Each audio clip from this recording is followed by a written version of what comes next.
I have a client who could claim one of the larger Social Security checks I've ever seen, and he's not going to. Not because he doesn't qualify, not because there's a problem with his account, because for his situation, waiting for the biggest possible check is actually the wrong goal. On the other end of the spectrum, I have clients who set their own paychecks too low for years, thinking they were saving on taxes. They weren't saving anything. They were quietly shrinking their own retirement before they ever got here. Same benefit, same government program, two completely different mistakes.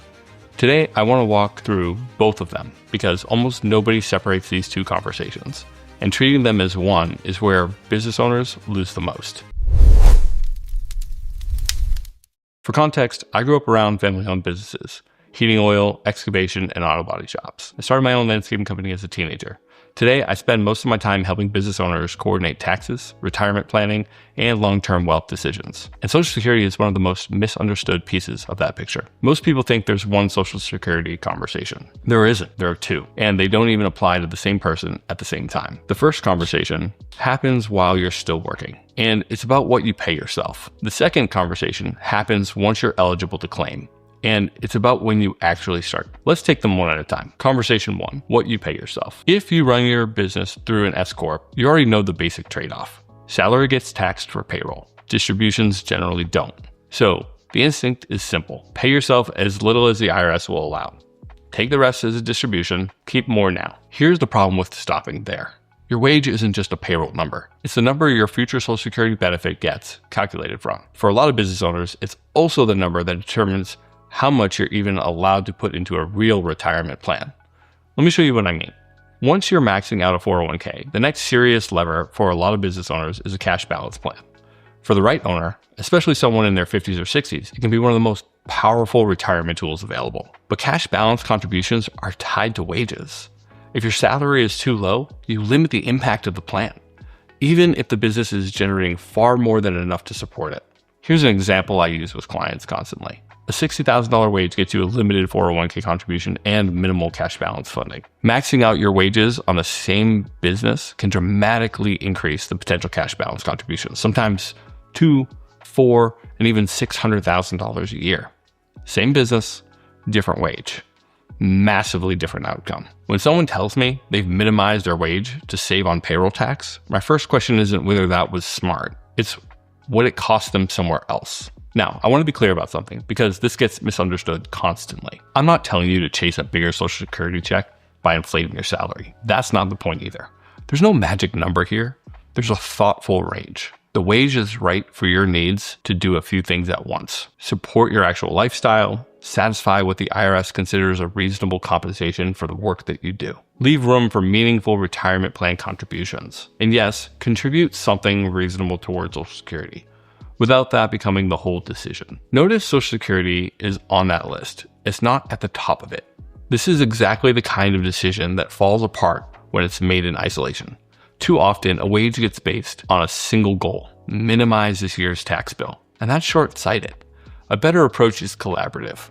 Your CPA makes sure the number is compliant and tax efficient. Your advisor is the one building the retirement projections, the cash flow model, and asking what the wage number does to your options 10 and 20 years from now. If your CPA and financial advisor have never actually had the conversation with each other about your wage, that's worth noticing.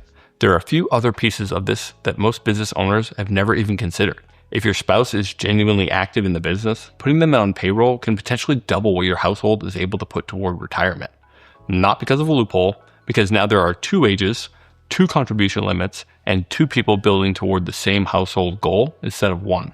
And what about the distributions, the part of your income that isn't going toward a wage at all? That money doesn't have to just sit there or get spent. It can fund a brokerage account. It can create flexibility around Roth conversion strategies during lower income years. It can fund insurance strategies that live entirely outside the retirement system.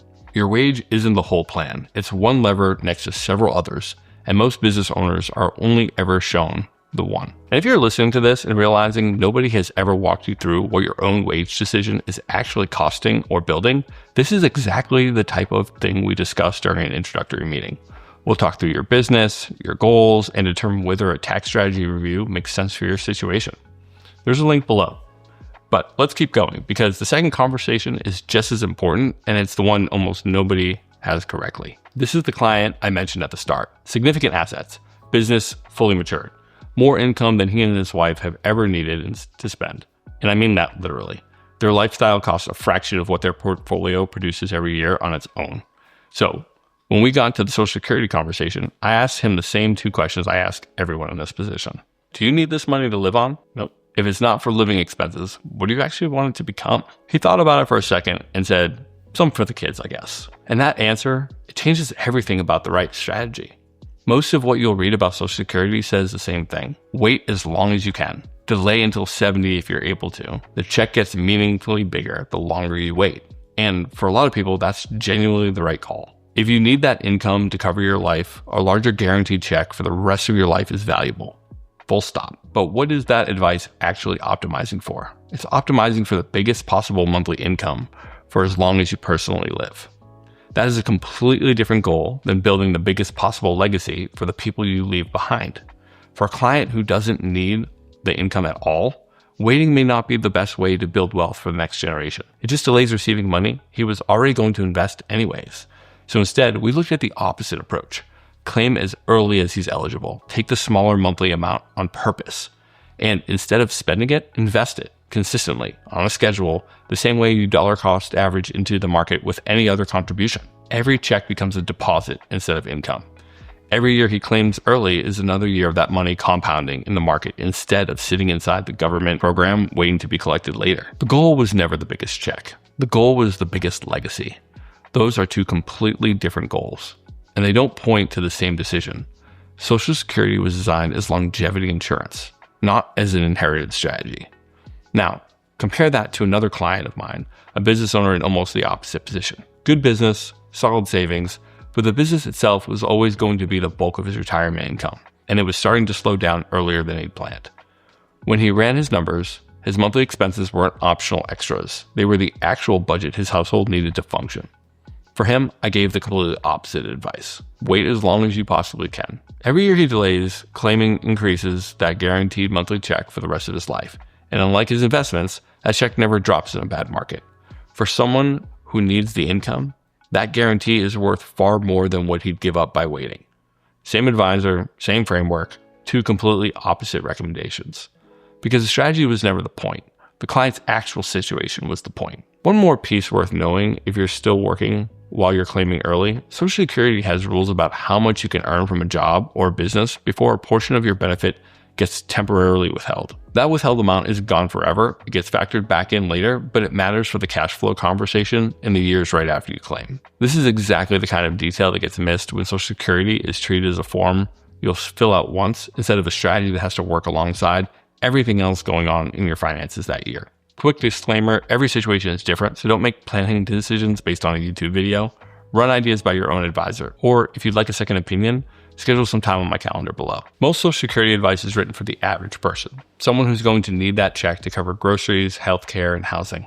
For that person, the standard advice is usually right. Wait if you can. Maximize the guaranteed income. But a lot of the business owners I work with aren't that person. Their business, their investments, and years of intentional planning have already put them in a different category. When you hand someone in that category the same generic advice built for someone who needs the income, you can end up with a strategy that quietly works against what they actually want, more income they don't need, instead of more legacy that they do.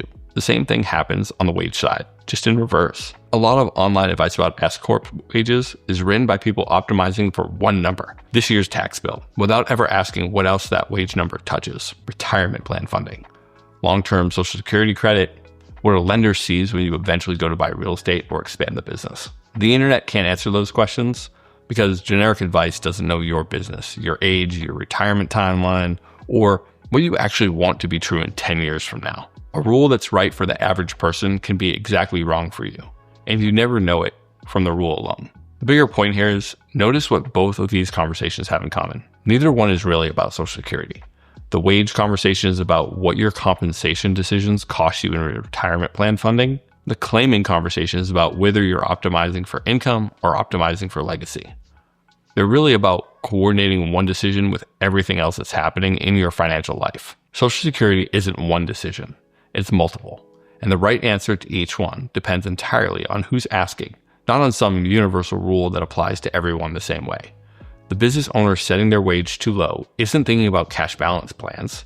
The retiree who doesn't need the income isn't thinking about dollar cost averaging a monthly check into the market. Both of them are following advice that was never actually built for their situation. If you take one thing away from this, stop asking what gets you the most Social Security. Start asking what job you actually need that money to do.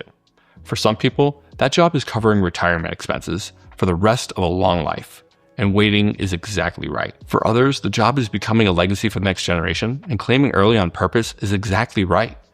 Neither one is the correct answer by itself. The correct answer is the one that matches what you're actually trying to build.